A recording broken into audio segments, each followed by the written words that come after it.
Hi, everyone, and thank you for stopping by Miss B's Corner. I appreciate all of you who continue to watch my videos and stop by just for a moment just to see what I'm talking about. So, if you're here right now, if you could do me a favor and hit that like and subscribe button, I would truly appreciate it. You will help me get my videos out into the algorithm so that more people can see what I'm doing and maybe catch on. I try to give out as much correct and information as possible, really, when it as it pertains to Social Security, because there's always a lot of information that's out about the Social Security at this point. And what I do is I go to the actual Social Security website, the SSA.gov website, look at their press releases, amongst other things that I've found, and try to bring you that information. I understand not everybody has the time to go and research things, so that's what my job is. That's what I've decided to devote my channel to, is to devote to research certain things that are going on so you don't have to. So again, if this is something that you would like or that interests you, please subscribe. I thank you, thank you, thank you.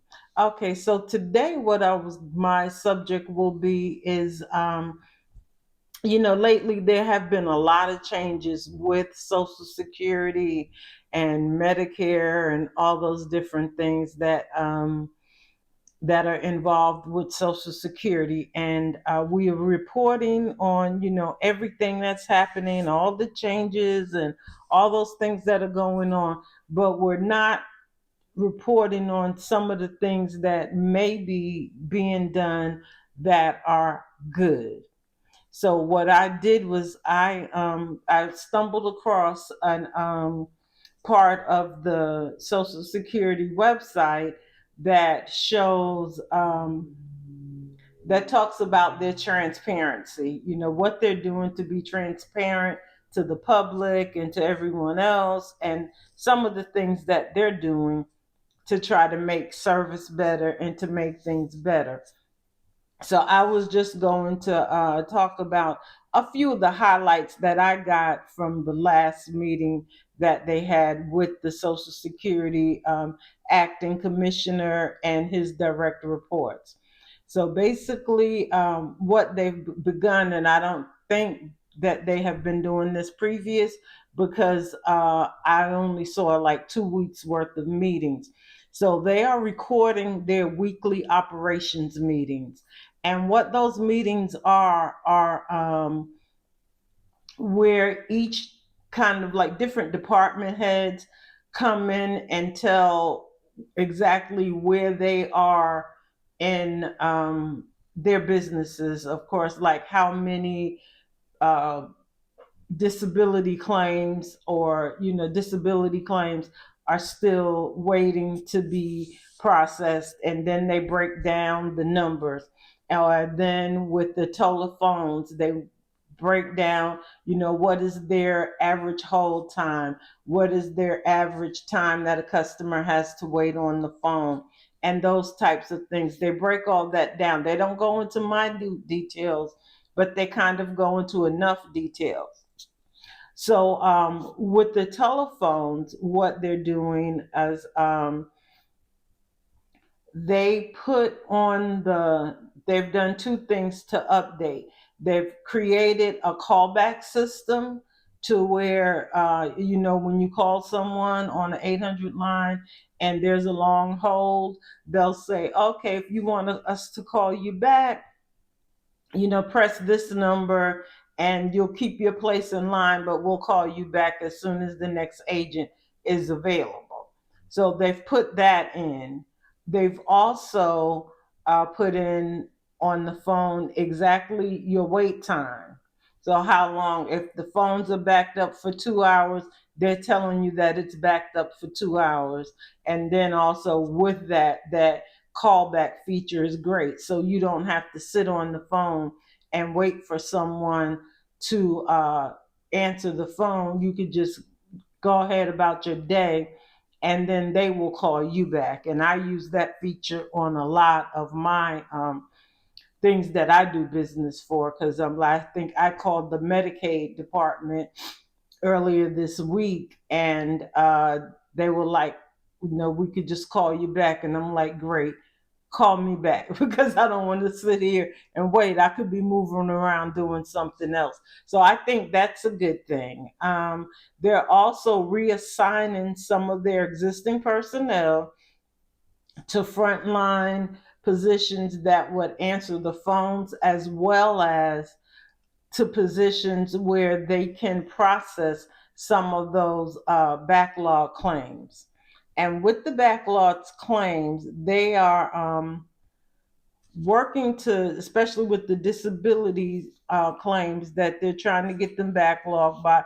What they're going to do now is, although they, like I said, they're deep diving and they're figuring out how to do it.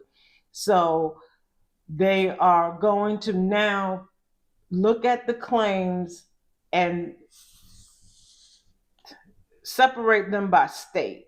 Say, okay, so New York has this many backlogs, California has this many, this one has this many, this one has this many. I didn't understand this at first until I started listening to the meeting, that the Social Security Administration pays the states to process their disability claims. So they're paying the states. So the commissioner kept saying, well, let me know which states are lagging, because I don't want to pay the states if they're not doing their job. And in my mind, I was like, what you mean you don't want to pay the states? I'm thinking he doesn't want to pay the claims to the state. But no, he's saying he doesn't want to pay the work for the states to continue to do the work if they're not doing the work. So his suggestion was to separate it by state. And then as they report by state, they want the state representative, whoever is over that processing of those claims with the state, to come in and tell why they are behind and how they can, what type of support do they need to be able to get their claims processed a lot quicker, which to me is a good thing. That's how you go about it in business. That's what you do in business, is like you try to identify a problem, then you try to identify the solution, and then you implement the solution. So this meeting reminded me so much of my when I was in corporate America not very long ago. We would have weekly operations meetings, and we did the same thing.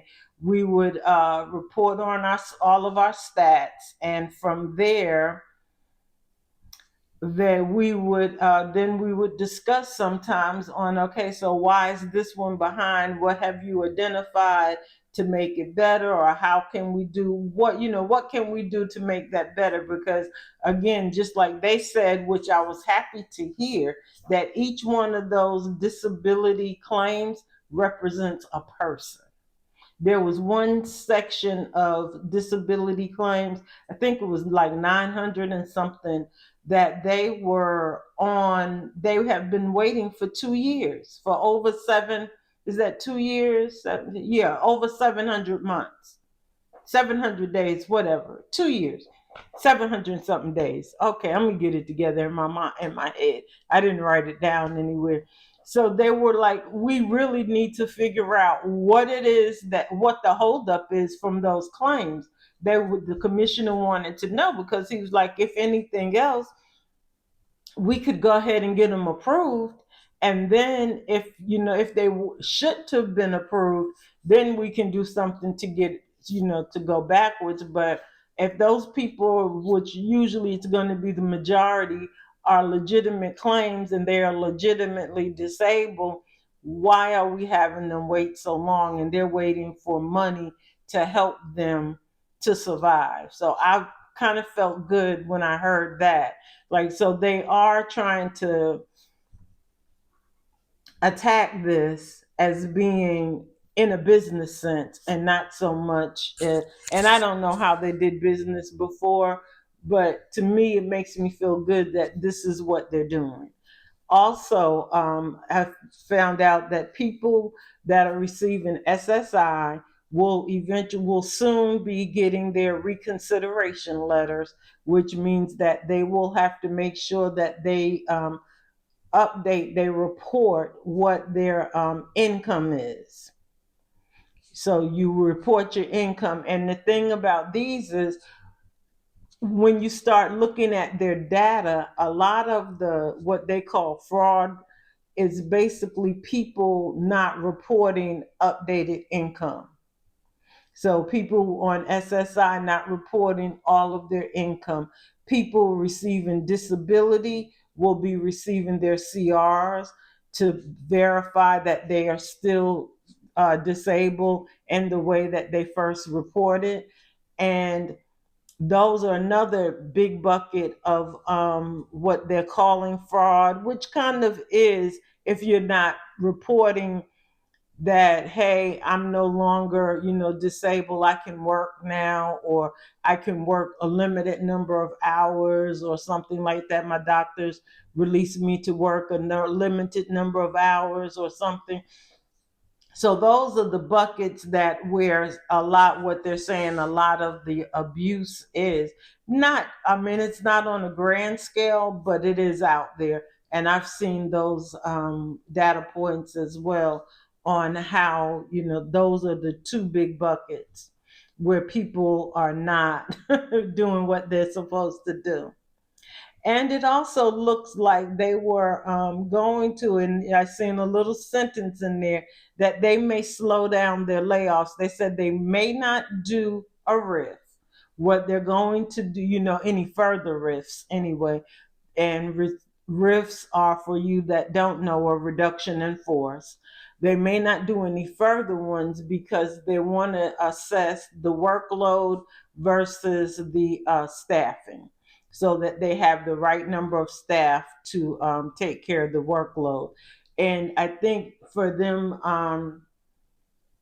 putting a lot of stuff online, and it is, I can say that is also a trend in corporate America. You put things online that are simple, that a person doesn't have to, that you don't need, an interaction with a person, where you should be able to do this self. We used to call it self-service, where there's certain things you can do yourself. There are FAQs out there where you can find the answer to your question.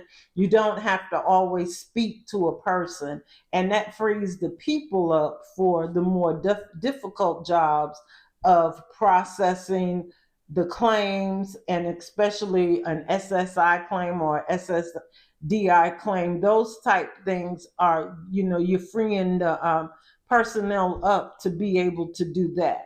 So I say those are good wins. To me, those are good wins. They may not be to you, but it sounds good to me. And I do understand all of that.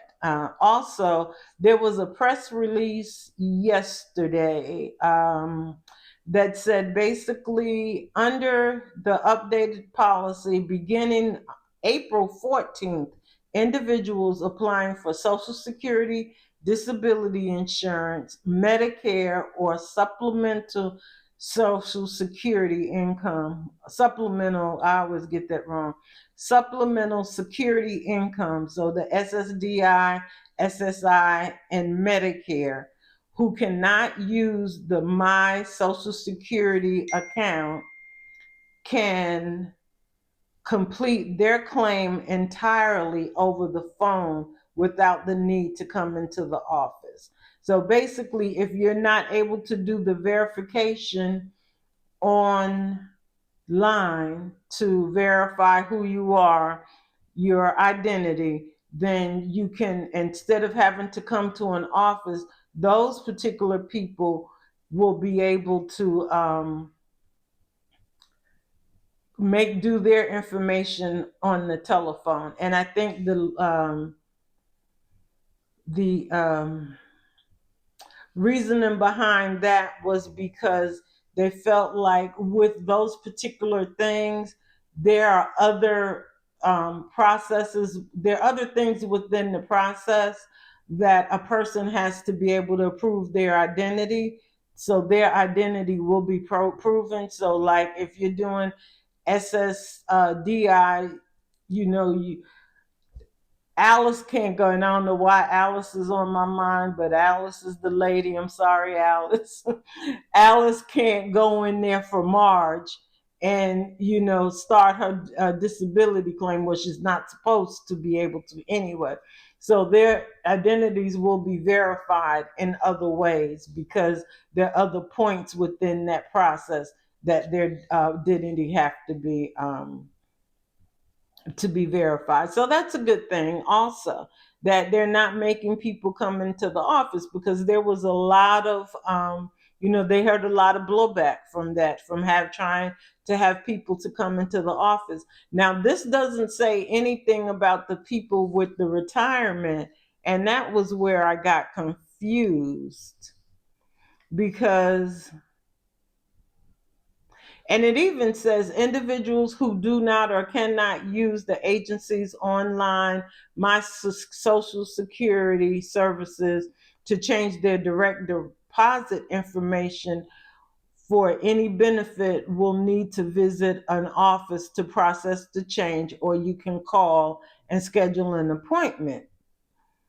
And so the agency also recommends that individuals unable to apply online call to schedule an in-person appointment to begin and complete a claim for retirement, regular retirement, survivors, or auxiliary like spouse or child benefits in one interaction.